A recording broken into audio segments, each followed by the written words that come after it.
It isn't easy to reach the Nuba Mountains.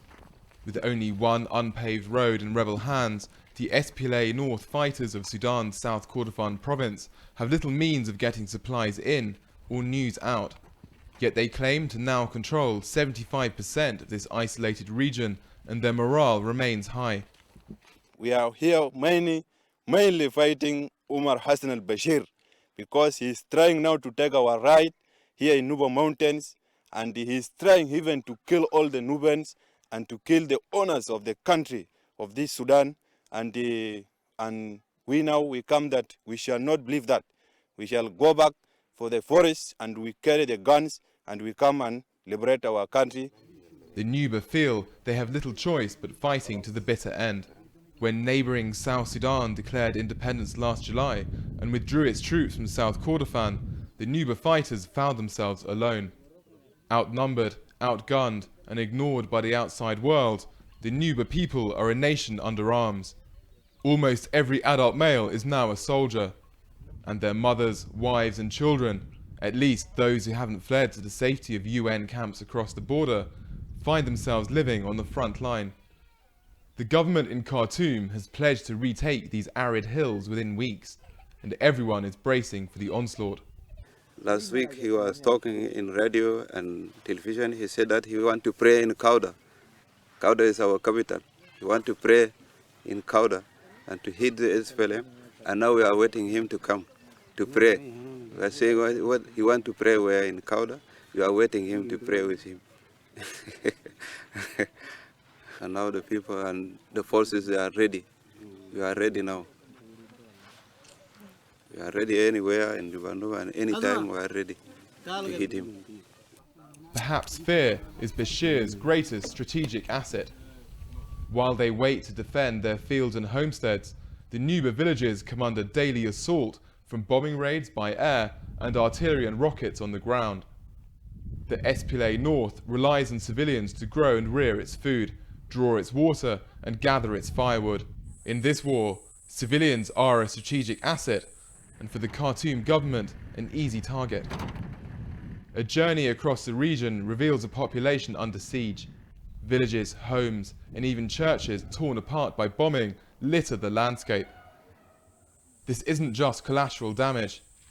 In the village of Angolo, we discovered the first confirmed proof of the use of cluster bombs against civilians in this forgotten war, a crime under international law.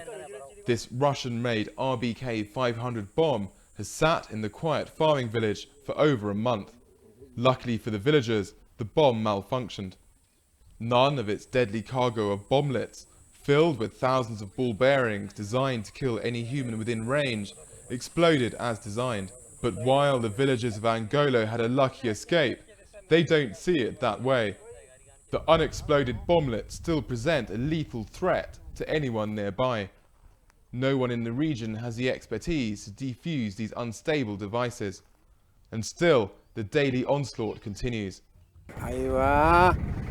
الليلة طبعا طائرات جت ضرب الليلة. Today the airplane came and bombed. أنت بتشوفه في هنا. ضرب هناك وجت ضرب هنا في جبرونة هنا. They bombed up there and the place is called Jabrona here.